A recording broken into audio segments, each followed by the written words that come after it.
Thank you for coming today. My name is Stukas. I'm the Vice President of Strategic Partnerships at 1.5. We are a technology company that is deploying technology to, and sorry, I was supposed to remind you to please put your headphones on so that you can hear us clearly. 1.5 is a technology company that is deploying technology to capture carbon dioxide directly out of the atmosphere, at which point you can then store it safely and securely underground, creating carbon removal, or combine it with clean hydrogen to create sustainable aviation fuel. Just going to get my timer going so that we don't go too long. Wonderful. So we're here today to talk to you about carbon removals, here, now, and scalable. When we look at the challenge of decarbonizing aviation, the IATA Net Zero roadmaps project that if we follow on with business as usual, we'll be looking at just shy of 2 billion tons per year of carbon emissions in 2050. If we're going to tackle those emissions, we have a number of different levers that we can pull, starting with some of the easiest things, or the things that we can do that make sense, that save us money, things like efficiency and operational improvements. We have some of the further-looking technologies like hydrogen, and then we have a very large wedge that is projected to be addressed using sustainable aviation fuels. When we look at this roadmap, though, we're left with a wedge at the bottom of residual emissions that cannot be tackled through emission reduction. And IATA projects that those are going to be on the order of magnitude of 500 million tons per year in 2050. So we need carbon removals to counterbalance those residual emissions. One of the other things that we see in those roadmaps is that there is significant uncertainty on whether or not we will actually be able to scale up those other pieces of the solution at the rate and pace that we need to.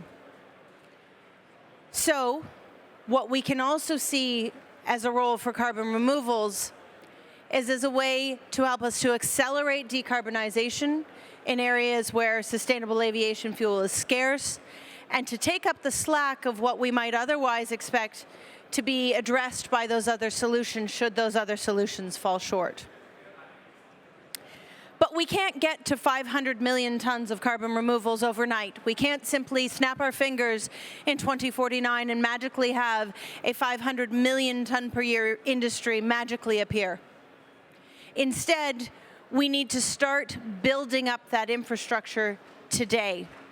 We need to start those investments today and ramp that up slowly and gradually over time, starting low and growing, so that we can build that infrastructure so that it's in place with the 500 million tons per year of removals that we'll need in 2050 for aviation to reach net zero.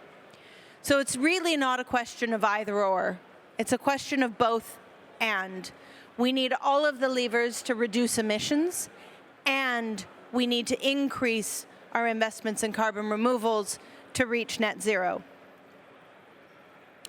Over the last 24 months, we've been incredibly lucky to have fabulous partners join us to accelerate the deployment of direct air capture technology, which is a critical piece in durable carbon removals. This started with the leadership of Airbus in March of 2022, committing to pre-purchase 400,000 tons of permanent carbon removal. In July 2022, that was followed up by the addition of several airlines who had joined with Airbus to collaborate around carbon removal. In November 2022, Carbon Engineering, which is the technology development arm of our technology, was very fortunate to receive investment from Airbus and Air Canada. And then last August, we had All Nippon Airways out of Japan join us as the first airline to directly purchase carbon removals from 1.5. We had a busy autumn in 2023 with Amazon, as well as EasyJet, Air Canada, and Lufthansa joining us. EasyJet, Air Canada, and Lufthansa through Airbus.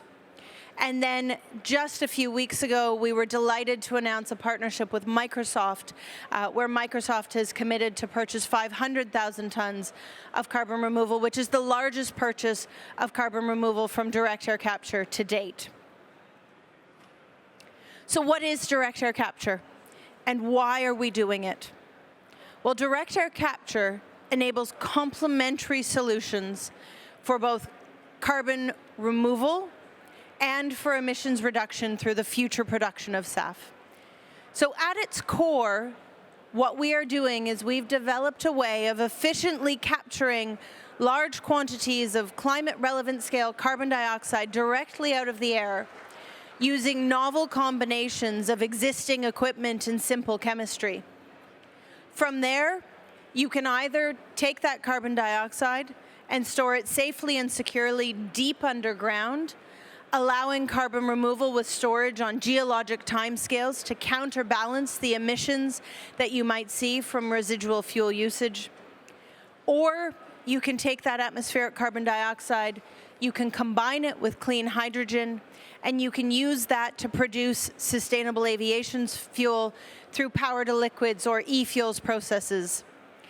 What you see on the screen there is not a PowerPoint rendering. That is fuel that we actually produced at Carbon Engineering's pilot facilities in Squamish, British Columbia, Canada, as part of a Government of Canada challenge to produce sustainable aviation fuel domestically.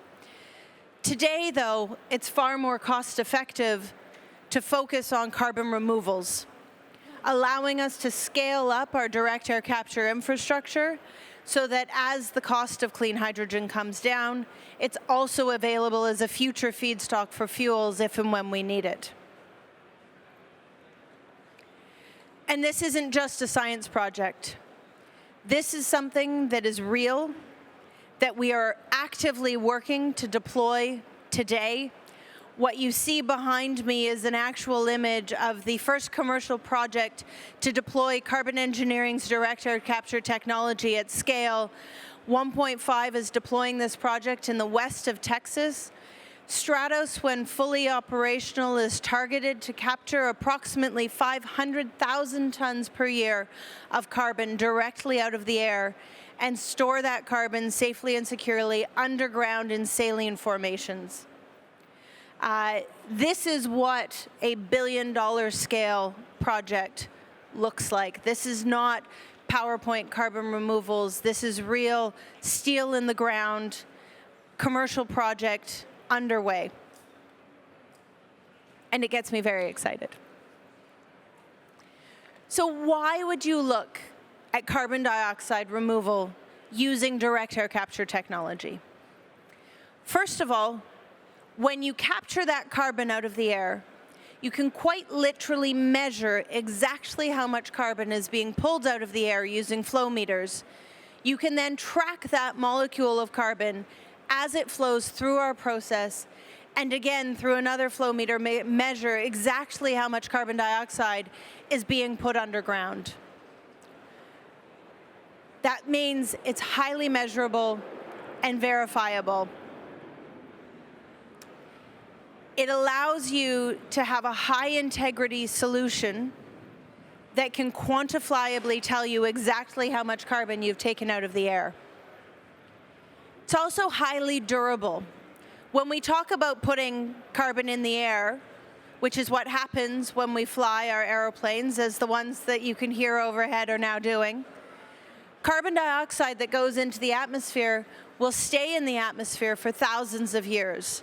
So if we are going to counterbalance those emissions of the carbon dioxide in the atmosphere, we need to have storage solutions that are going to parallel the length of time that that CO2 will be in the atmosphere. So when we put that carbon safely and securely underground, and that's something that our parent company has been doing at a multi-million ton per year scale for over 50 years, that CO2 will stay underground for thousands of years using proven sequestration technology. These are also highly scalable. When you look at this project that's currently underway, it looks enormous. But capturing 500,000 tons per year.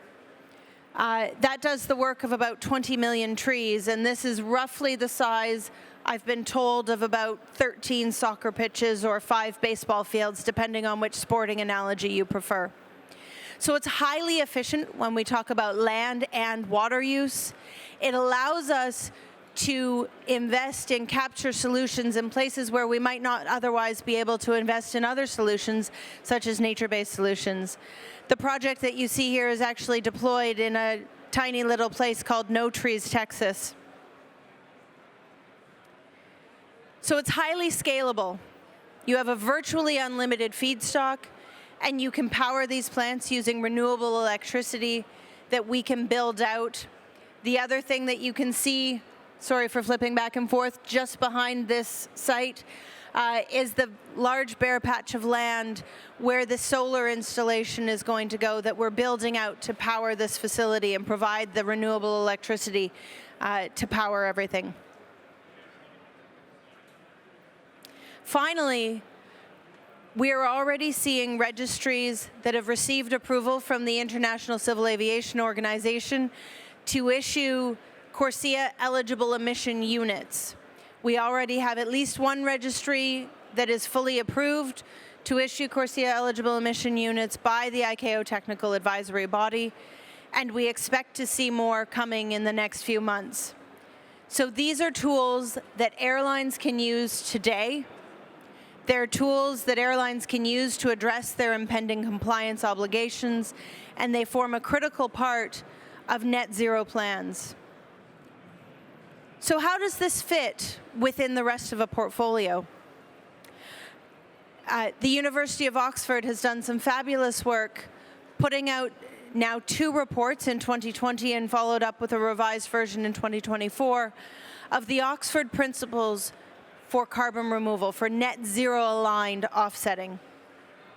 And what that tells us is that in these portfolio approaches, we need to shift from avoidance to removals and from short-lived storage to long-lived storage. And we need to do so over time, particularly as we invest to scale up those removals. Importantly, it also tells us that we need to start those investments today if we're going to be able to scale to the levels that we need by the time we're living in a net zero world.